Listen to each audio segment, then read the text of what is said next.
প্রিয় শিক্ষার্থীরা, আজকে তোমাদের মাঝে আমি হাজির হয়েছি লসাগু নির্ণয় করা নিয়ে।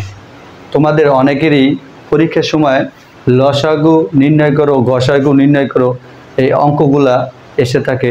তোমরা অনেকেই লসাগু ও গসাগুর নির্ণয় করতে গিয়ে এলোমেলো করে ফেলো।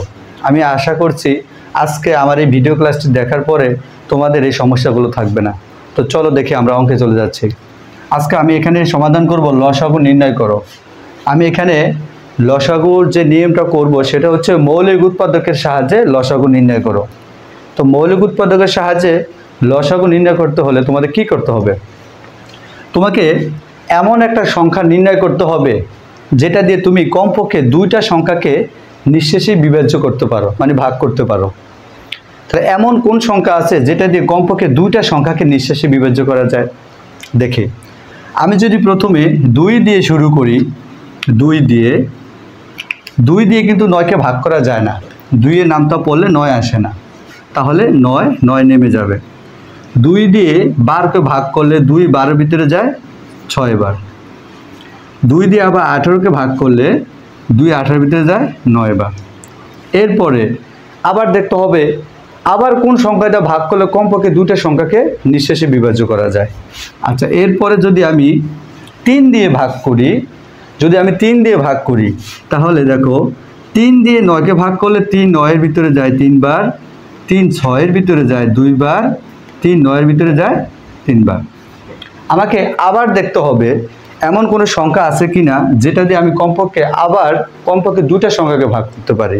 হ্যাঁ, এখন যদি আমি আবার 3 দিয়ে ভাগ করি, 3 দিয়ে ভাগ করলে আমি 3 দিয়ে 3কে ভাগ করা যায়, আবার 3 দিয়ে এই 3কে ভাগ করা যায়। কমপক্ষে দুটাকে ভাগ করলে হবে। তাহলে আমি যদি আবার 3 দিই, তাহলে 3 দিয়ে 3কে ভাগ করলে 3 3-এর ভিতরে কয়বার যায়? একবার যায়। 3 দিয়ে কি 2কে ভাগ করা যায়? না, 3 2-এর ভিতরে যায় না। 3-এর নামটা পড়লে 2 আসে না, তাহলে যেটা আসে না সেটা সরাসরি নেমে যাবে। আবার 3 দিয়ে 3কে ভাগ করলে 3 3-এর ভিতরে কয়বার যায়? একবার যায়। এরপর দেখো আর কোনো সংখ্যা দিয়ে ভাগ করা যায় না। এরপর তোমাকে যে কাজটা করতে হবে সেটা হলো আমি যেই সংখ্যাগুলো দিয়ে ভাগ করেছি এই সংখ্যাগুলোকে গুণ করে দিতে হবে।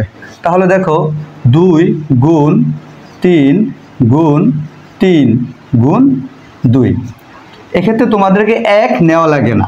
আচ্ছা, তাহলে দেখো 2 দিয়ে 3কে গুণ করলে 3 দুগুণী 6, 6কে 3 দিয়ে গুণ করলে 3 6 18, 18কে আবার 2 দিয়ে গুণ করলে 18 দুগুণী 36। তো এই হচ্ছে আমার নির্ণয় লসাগু। সুতরাং নির্ণয় লসাগু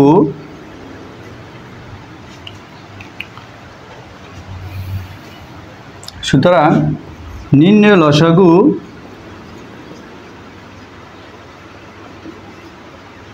36।